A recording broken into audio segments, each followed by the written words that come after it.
So, waiting kami sa client ngayon. Dito kami ngayon sa Fairview. Ano nga to, pre? Ano ngayon? Grand Mesa Residence. Yun, kami, hintay namin yung aming client, our dearest client. Siyempre walang iba, J Pro Works.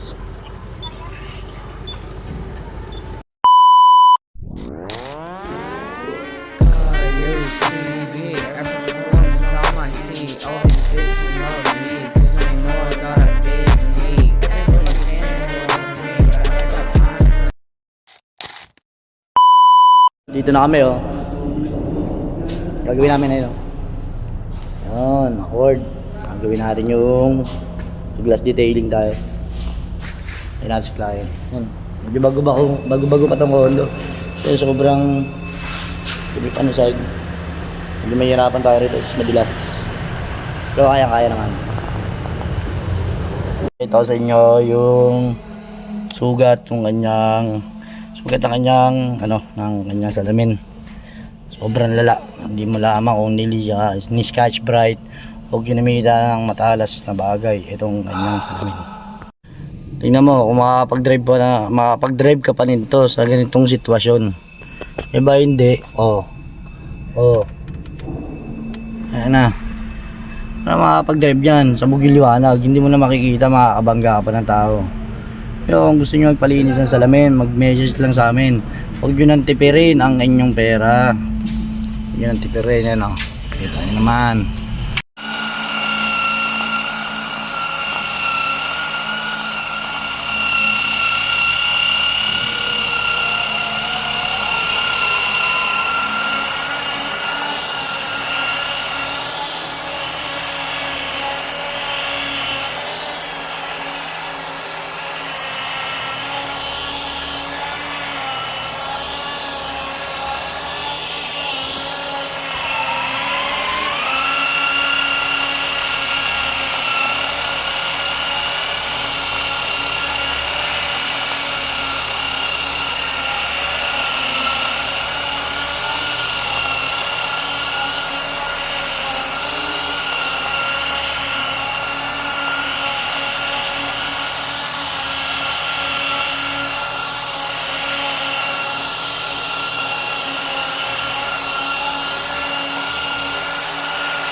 So, tinatapos na natin yung ginagawa nating accord. Hindi pa, medyo malalim ng mga sugat ang iniwanan doon sa pagkuskus ng parang Scotch Brite or pinagkuskusan ng pang acid rain removal nila. Nabili nila sa TikTok or sa Facebook. Doon, kaya tinatanggal muna natin. Pero halos wala natin nga. Silipin natin konti mamaya. Kaya daan natin to. Kaya malinaw na. Hindi na sabog yung liwanag.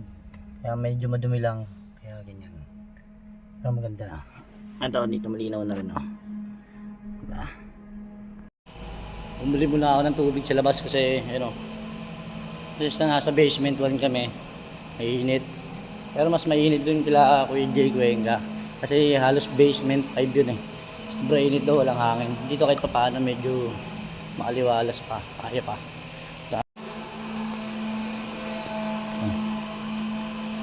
Nung part time pa medyo madilim eh. Pero dito maliwanag na. Ayun. Yung nagawa ang tropa oh.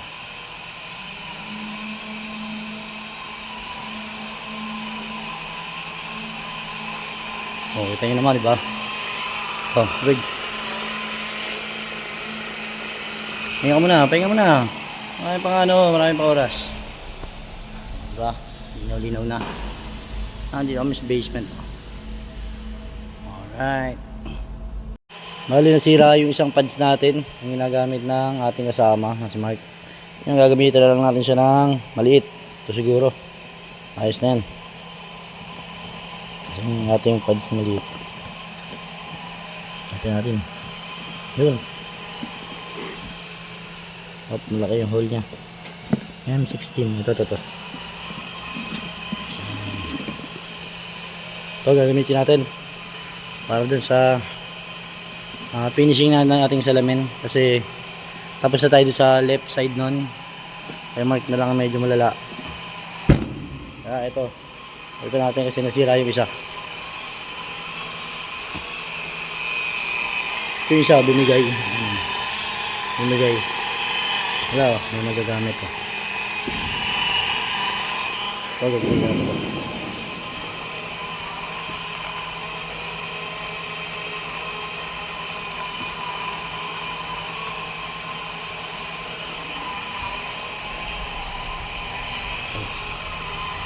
Gagawin natin ito sa kaliwa. Alright.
Check na natin yung ginawa nating salamin dito sa Fairview. Yan. Check natin ha. Kasi talagang kanina ay hindi po makita ang kanyang salamin. Kaya double check natin yan. Tingnan natin yung gaano kalinaw at gaano kaganda. Ito na oh. Ayan na. Uy, napakaganda naman. Ito dumi lang to ng basahan. Pero yung linaw niya, sobrang linaw na. Oh. Pagsalamin ka na. Baguhin natin yung ilaw. Kasi masyadong tutok na tutok. Dim light lang natin. Pag dim light kasi, tatlong mode to eh. Ayun na, maliit lang. Pag dim light, ganyan lang oh. Hindi masyado malakas. Ayun oh. Oh. Diba? Pagsalamin ka na. Oh. Maganda na. Oh, di ba?